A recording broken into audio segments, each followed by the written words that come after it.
Leadership e storytelling, perché formare questo binomio? Iniziamo con il termine storytelling. Nelle organizzazioni che sono fortemente orientate all'utente è facile vedere come i visitatori, ma anche i collaboratori, i partner, i membri dello staff siano inclusi in un cerchio di appartenenza proprio grazie alla condivisione delle storie e ai valori che esse trasmettono. Le storie infatti spingono l'empatia e mettono in relazione le persone gli uni con gli altri e sono un potente mezzo di apprendimento lungo tutto l'arco della vita, proprio perché accelerano un processo di acquisizione delle informazioni e recupero delle stesse. Perché quindi associarlo alla leadership? Ci sono due visioni distinte della leadership. Da un lato abbiamo la leadership come management effettivo e dall'altro come un percorso più introspettivo al limite dello spirituale. A queste due visioni corrispondono due modi di fare storytelling completamente diversi. Nella visione che intende la leadership come management effettivo, la leadership appartiene a una cultura di impresa basata sulle competenze, quindi l'attenzione è proprio rivolta alla capacità di districarsi in alcune situazioni, di prendere delle soluzioni, di motivare lo staff e portare a compito un determinato lavoro.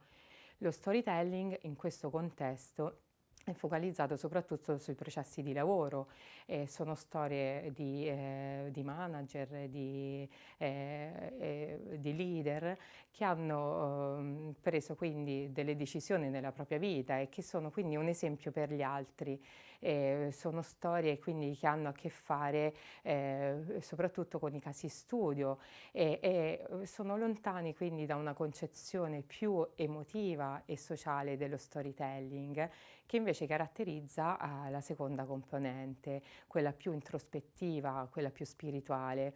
Lo storytelling in questa seconda visione è invece un potente mezzo per poter recuperare delle informazioni anche del proprio passato, della propria storia individuale e di come dei componenti individuali abbiano dato forma alla capacità di essere un leader anche al di fuori di un contesto lavorativo. Il punto di forza della prima visione è che preserva le persone da una vulnerabilità emotiva. Molte persone non amano parlare di fatti individuali in un contesto lavorativo e già di per sé parlare di casi relativi al lavoro, magari laddove gli obiettivi non siano raggiunti, è già un elemento forte di vulnerabilità. Il secondo, per quanto riguarda invece il secondo approccio, il punto di forza, è legato al concetto di fiducia. I leader sono persone che hanno grande responsabilità e ricoprono questo ruolo proprio perché le persone gli accordano molta fiducia. Ehm, è proprio in questo contesto che se è vero che da un lato mostrare le proprie competenze è un modo per ottenere fiducia, a volte non basta mostrare le competenze. Per ottenere fiducia bisogna tirare fuori i caratteri identitari, quindi saper ad esempio riconoscere i propri limiti, capire quali sono le proprie emozioni, essere ad esempio una persona saggia e sicuramente una persona anche in salute, sia mentale che fisica. Per questo, diciamo, le storie raccontate sotto questa seconda visione sono storie che riguardano anche i fallimenti, sono più intime e personali.